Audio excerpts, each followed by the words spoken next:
Bueno, solamente queríamos presentaros un poquito de la obra que se está haciendo, no solo con los refugiados, sino todo el trabajo de remar SOS en los lugares donde hay situaciones de dificultad, ¿no?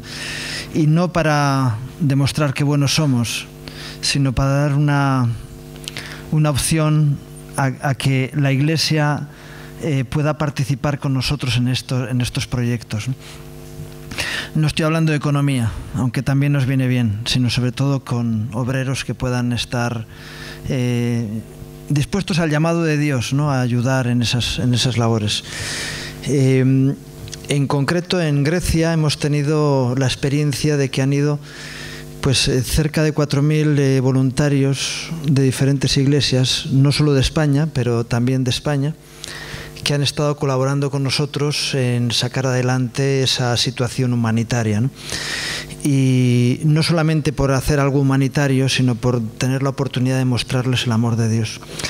Y todos los que han ido, cuando vuelven, dice: he salido más bendecido yo que la bendición que he dejado allí. Y ha sido un remover, ¿no?, en corazones y no solamente por el esfuerzo, sino luego por el regalo que se ha traído cada uno de ese servicio que ha hecho. Y la verdad es que lo más maravilloso que puede hacer un cristiano es servir a Dios.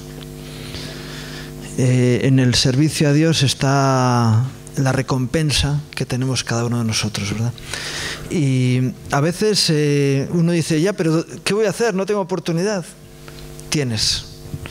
Y bueno, en tantos lugares del mundo sabemos que, como dijo el Señor, siempre tendréis pobres entre vosotros, siempre habrá gente necesitada, así que siempre va a haber oportunidad, si no es en un sitio o en otro. Bueno, esa era la idea del vídeo. Daros gracias de verdad, de todo corazón. Cuando me llamó Agustín dije: hombre, no me puedo negar, tengo que pedir permiso porque estoy sujeto a jerarquía, pero no me puedo negar a estar con los hermanos. Yo, de verdad, muchas gracias por contar conmigo y por darme la oportunidad de poder estar con vosotros. No tengo nada nuevo que decir. Todo lo que voy a hablar está escrito hace más de 1000 años, pero creo que debe ser nuevo para nosotros hoy. Os pido que oremos juntos por la palabra. Vamos a orar.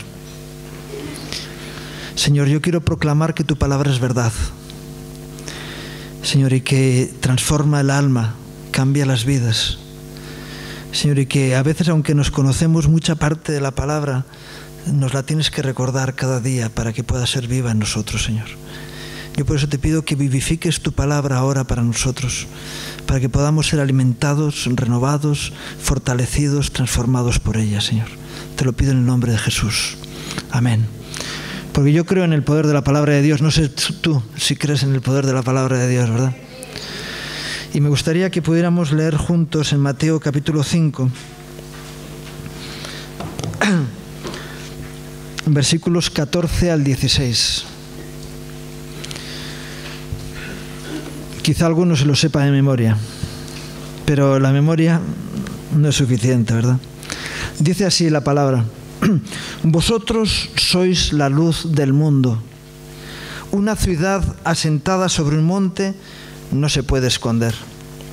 Ni se enciende una luz y se pone debajo de un almud, sino sobre el candelero, y alumbra a todos los que están en casa. Así alumbre vuestra luz delante de los hombres, para que vean vuestras buenas obras y glorifiquen a vuestro Padre que está en los cielos. No sé si te has pensado alguna vez cuál es el propósito de la Iglesia en la tierra. Porque para algunos la Iglesia es el lugar donde uno se reconforta, busca comunión, se retroalimenta con el resto de los hermanos. Y desgraciadamente para muchos el propósito de la Iglesia es la propia Iglesia. Pero para el Señor no era así. Para el Señor la Iglesia tenía un propósito que cumplir con respecto al mundo en el que estaba. Y los primeros cristianos fueron fieles al mandato de Dios. Ellos dieron testimonio. Lo único que en un principio se quedaron cortos en el propósito, porque se quedaron en Jerusalén. Y Dios tuvo que traer persecución a la iglesia para que, ¿os acordáis? Jerusalén, Judea, Samaria y hasta los confines de la tierra. Y entonces el Señor tuvo que traer persecución para que se cumpliera su propósito en la iglesia. Y qué bueno que nosotros digamos, Señor, tú tienes un propósito para nosotros. Porque alimentar a la propia iglesia, entonces el Señor, una vez que uno se convierte, sería abducido, llevado al cielo, no lo sé. Pero es que tenemos un propósito que cumplir en la tierra en la que estamos. Y ese propósito es ser luz a todos los hombres. Mira, yo es la primera vez que vengo a este local. Entonces yo no sabía venir aquí. Me dijeron la dirección, pero lo pongo en el teléfono y me lleva a la otra esquina de la calle. Y bueno, di una vuelta, dije, pues no, di otra vuelta y ya preguntamos a una persona. Oiga, ¿sabe usted dónde está la iglesia evangélica? No tengo ni idea. Y Agustín nos había dicho que estaba al lado del restaurante chino. Entonces le hemos dicho, ¿y el restaurante chino? ¡Ah, sí! ¡Está allí!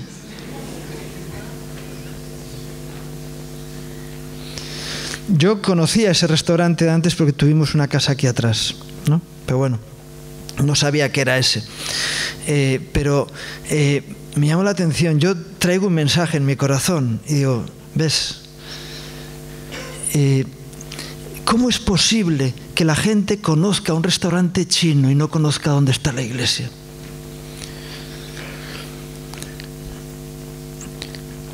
Porque para dar luz, y yo no digo que no tengamos luz, porque el texto tampoco dice que no, pero una ciudad asentada sobre un monte no se puede esconder. Y a veces nosotros tenemos todavía cierto complejo. Y tenemos que cumplir con el propósito de Dios para la iglesia. Y el propósito de Dios para la iglesia en Burgos es que Burgos conozca a Cristo de verdad. Iba a decir, no sé cómo lo vais a conseguir. Sí sé cómo lo vais a conseguir. Buscando que esa gloria que hemos cantado de Dios se manifieste en nuestras vidas. Algo que era incuestionable en Moisés era que él tuviera relación con Dios. Nadie discutía eso. ¿Sabéis por qué? Porque cuando él salía del tabernáculo, su rostro resplandecía. En él había algo diferente al resto del pueblo. Y entonces cuando la gente tenía preguntas sin responder, sabía que podía ir a Moisés a responder sus preguntas. Cuando alguien tenía problemas que no podía solucionar, buscaba respuestas en Moisés, porque sabía que él era alguien cercano a Dios.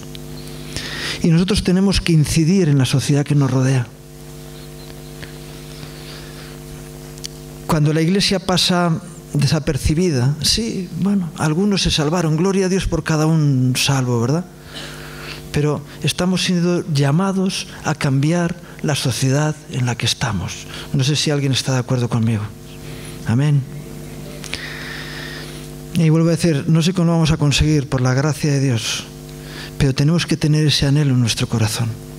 Y para eso tenemos que manifestar la luz de Dios en nuestra vida.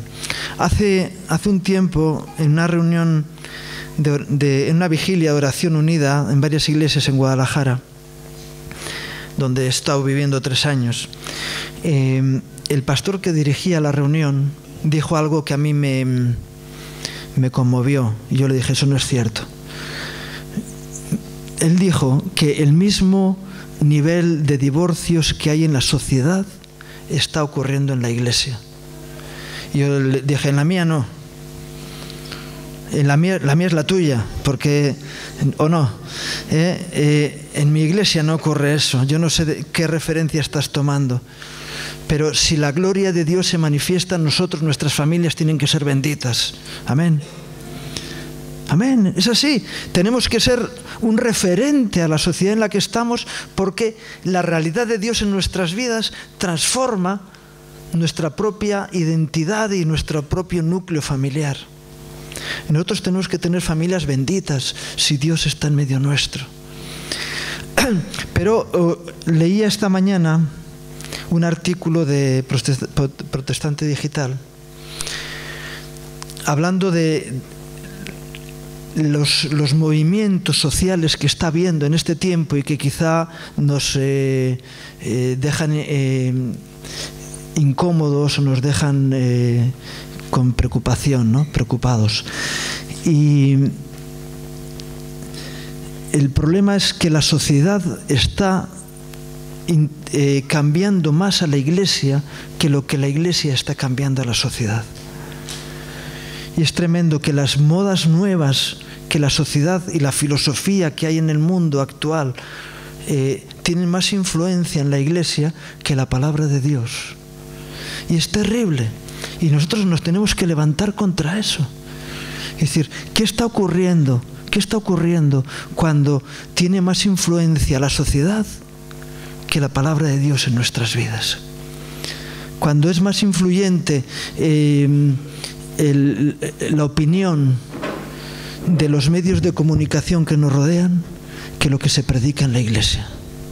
Y eso es preocupante. ¿Y eso qué quiere decir? Que la luz va menguando en la Iglesia en la medida en que entra la filosofía humana en medio nuestro. Y nosotros nos tenemos que rebelar contra eso. ¿Por qué? Porque somos la única esperanza que este mundo tiene. No nosotros, sino Cristo en nosotros. Es la única esperanza para este mundo. Y si nosotros nos vamos encerrando en nosotros mismos... Yo, una de las cosas que veo... Antes Gus estaba hablando de una residencia de ancianos. Pero realmente las generaciones de los años... Bueno, en Burgos 70, pero de los años 80 son los que están siendo de referencia en la Iglesia hoy. Los que se convirtieron en ese tiempo. Pero muchas veces no vemos generaciones de repuesto detrás, aunque algunos hay, ¿no? Pero, ¿por qué? ¿Por qué? Si a nosotros nos entusiasmó la presencia del Espíritu Santo en nuestras vidas, el mensaje de Cristo cambió nuestras vidas y sigue siendo el mismo, ¿verdad? Sigue siendo el mismo. Igual que en la Iglesia Católica vemos que la población está súper envejecida, no puede pasar en nosotros lo mismo, porque entonces lo que hemos sido es un movimiento cultural de una época, pero el Evangelio no es eso. El Evangelio no es un movimiento cultural, sino que es la verdad de Dios manifestada a los hombres. Y nosotros tenemos que tener ese entusiasmo en nosotros. Tenemos la respuesta para la sociedad en la que vivimos. Sí, yo sé que es una sociedad que vive en crisis de valores, pero ¿la Iglesia vive en crisis de valores?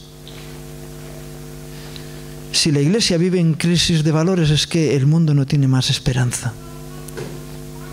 Y nosotros tenemos que replantearnos esto.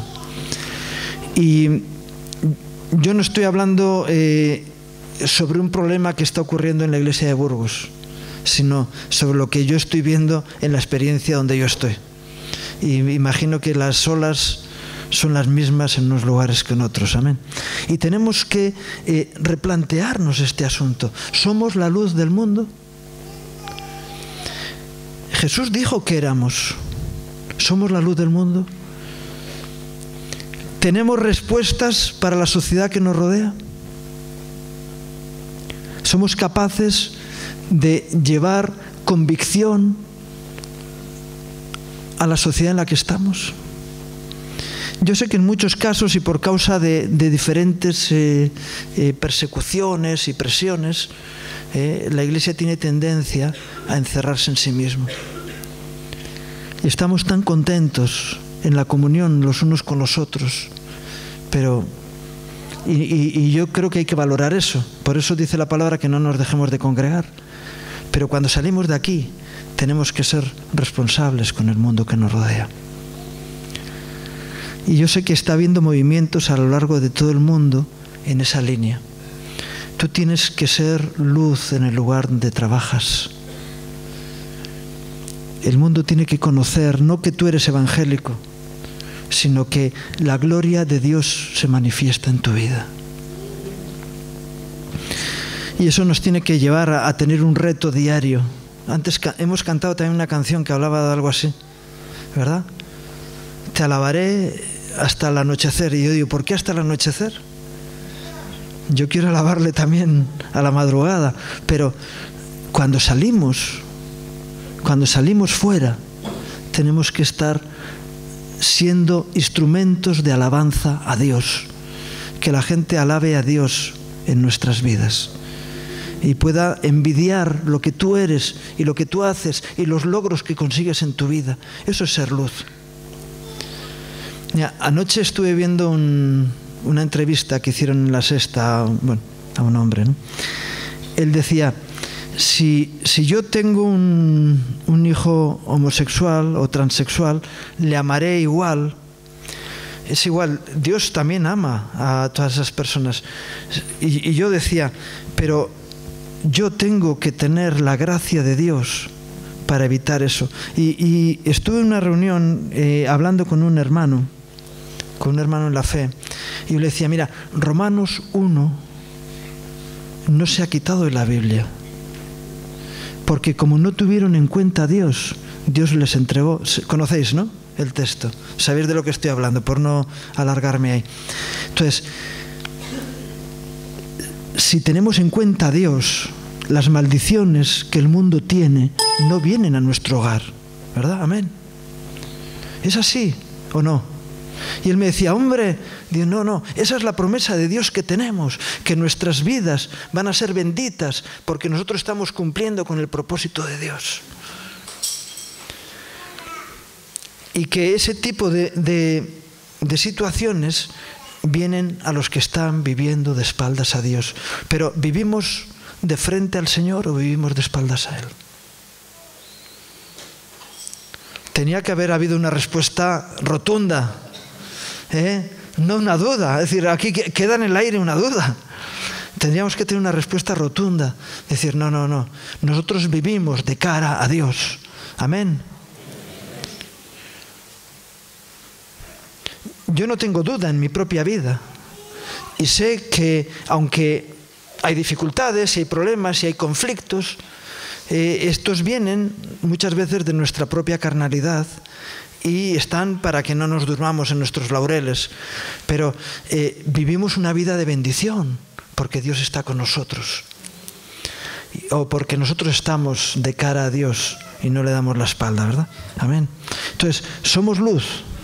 Tenemos luz en nosotros. Hay un texto bíblico que dice, mira a ver si la luz que hay en ti no sean tinieblas. Vivimos el Evangelio, entonces tenemos respuestas para dar a los demás. Una vez me encontré con un hermano que tenía un problema serio en su familia y le dije, vete a hablar con tu pastor. Y dije, ya lo he hecho y me ha dicho que él no tiene respuestas para mí. Y dije, pues cámbiate de iglesia, majo. Porque si no hay respuestas en Dios para todos. Y yo a veces no la tengo, pero cuando no la tengo le digo, vamos a buscar juntos la respuesta de Dios, como he oído también antes aquí. Podemos buscar, profundizar y encontrar la respuesta. Y si tenemos un anhelo en nuestro corazón, Dios nos va a dar respuestas, ¿verdad? Ese es el Dios al que yo creo, en el que yo confío, ¿verdad? Dice en Romanos 10... y versículos 12 al 15, porque no hay diferencia entre judío y griego, pues el mismo que es Señor de todos es rico para con todos los que le invocan. Porque todo aquel que invocar el nombre del Señor será salvo. ¿Cómo pues invocarán en aquel en el cual no han creído? ¿Y cómo creerán a aquel de quien no han oído? ¿Y cómo oirán sin haber quien les predique? ¿Y cómo predicarán si no fueren enviados? Como está escrito, cuán hermosos son los pies de los que anuncian la paz, de los que anuncian buenas nuevas. También conocemos este texto, ¿verdad? Seguro. Pero yo me encuentro con personas que dicen, yo no he sido enviado. ¿Cómo puede ser que no haya sido enviado? No, entonces tú estás en la iglesia como un elemento terminal. Es decir, la gracia de Dios llega hasta ti y no sigue adelante. Jesús dijo que el que creyera en Él sería como una fuente que salta para vida eterna. Amén. ¿Y una fuente qué hace? Da agua, ¿verdad? Siempre, mana y mana. Y cuando uno es terminal es un sumidero. Nosotros no podemos ser sumideros. De gracia recibimos, de gracia tenemos que dar. Pero ¿cómo creerá el mundo si nosotros nos guardamos las riquezas de su sabiduría para nosotros mismos? Pablo le escribe a Timoteo y le dice, no te avergüences de mí y del Evangelio. Timoteo, uno de los grandes sucesores, ¿verdad?, de Pablo, parece ser que había tenido una crisis personal importante. Porque no es el mismo mensaje el que le da Pablo en la primera carta que en la segunda. Y dice, no te avergüences. ¿Cómo te vas a avergonzar del Evangelio? Yo doy gracias a Dios cuando suena un móvil, digo, algo estoy diciendo que merece la pena. Gloria a Dios. Pero si no suena ninguno, ya me empiezo a preocupar. Bien. ¿Cómo podemos, verdad, callarnos lo que Dios nos dice, lo que Dios nos ha dado? Ya, pero es que es políticamente incorrecto, pero es fuente de vida. Yo le digo, mira, tú puedes creer lo que quieras porque yo no puedo cambiar tu mente, pero yo te digo que a mí me funciona buscar a Dios, tener al Señor en mi vida y mira las consecuencias en mi propia familia, en mi propia vida, puedes decir, en mi negocio, en lo que soy, en lo que hago. Claro, cuando alguien te viene y te dice, mira, ¿me puedes hacer la factura o me puedes trabajar sin facturar? Dices, mira, soy cristiano, yo no puedo hacer eso. Yo no ando en trapicheos. Yo tengo una vida sin vergüenza en todas las áreas y en esa también. El que es infiel en lo muy poco, en lo más también es infiel. Y yo quiero ser fiel en todo. Y mira, yo no te voy a mentir. Este producto que yo vendo te puede servir para esto, y hay otros mejores quizá. Pero yo no te voy a mentir. ¿Por qué? Porque para mí es más importante el testimonio que te doy que el negocio que puedo hacer contigo. Yo qué sé, tantas áreas, ¿verdad? Es que el mundo necesita un pueblo que espera en Dios y que vive conforme a su palabra. Y entonces que podamos ser de transformación a la sociedad en la que vivimos. Y ese debe ser nuestro reto diario. Y ese es el testimonio verdadero que podemos dar. Y yo sé que a veces algunos se enlazan o se meten en batallas teológicas. Nunca Jesús, en los años de su magisterio, discutió sobre doctrina. Él daba su verdad y cuando alguien quería entrar en polémica, él no polemizaba. Dice, mira, yo no voy a polemizar, yo sé en qué he creído. Pero puede ser, podrá ser, pero estas son las reglas de mi vida. Amén. Y tenemos un reto tan importante. ¿Cuántos aquí se quejan de la sociedad en la que viven? Pues la sociedad en la que estás viviendo es la consecuencia de nuestro fracaso como testimonio de Dios para el mundo. Y tenemos que pedirle perdón a Dios por eso. Y decirle, Señor, danos gracia para poder hacer las cosas como tú quieres que se hagan. Porque este mundo sí se merece lo que tiene, pero en tu amor podría ser diferente de lo que es. Y somos nosotros los que podemos llevar esa transformación. Y tenemos que vivir en esa realidad, ¿verdad? De decir, soy el culpable de que el mundo está como está. De la violencia, de la maldad, de la mentira, de todo eso, porque no hemos sido la luz puesta en el candelero que alumbra a todo el mundo.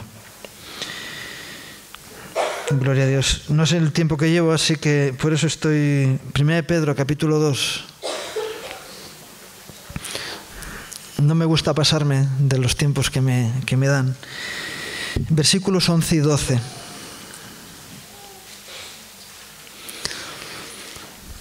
Hermanos, yo os ruego, como extranjeros y peregrinos, que somos, ¿verdad?, que os abstengáis de los deseos carnales que batallan contra el alma, manteniendo buena vuestra manera de vivir entre los gentiles, para que en lo que murmuran de vosotros como de malhechores, glorifiquen a Dios en el día de la visitación al considerar vuestras buenas obras.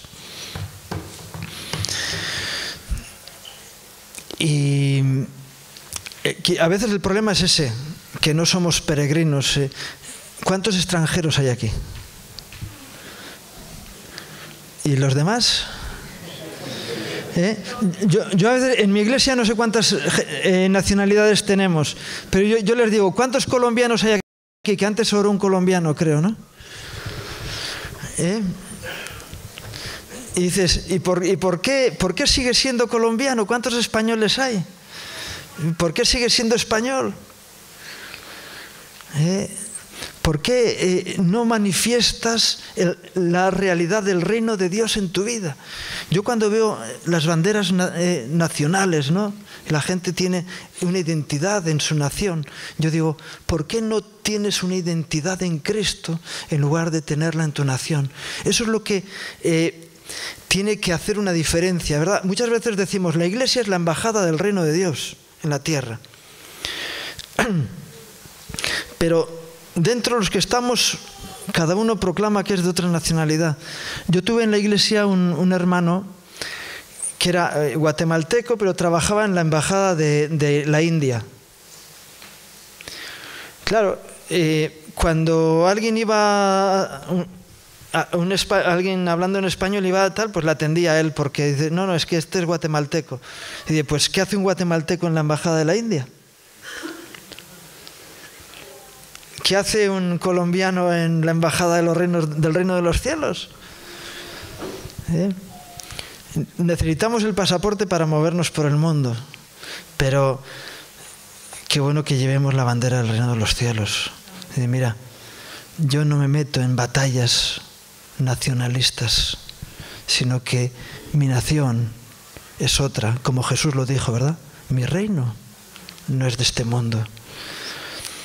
Porque es más alto que este mundo, porque tiene prioridades más altas que las que tiene este mundo, las miserias que este mundo tiene, ¿verdad? Y tiene respuestas más contundentes que las que tiene este mundo. Por eso yo estoy maravillado, y como el apóstol Pablo decía, no me avergüenzo del Evangelio, porque es poder de Dios. ¿Para qué?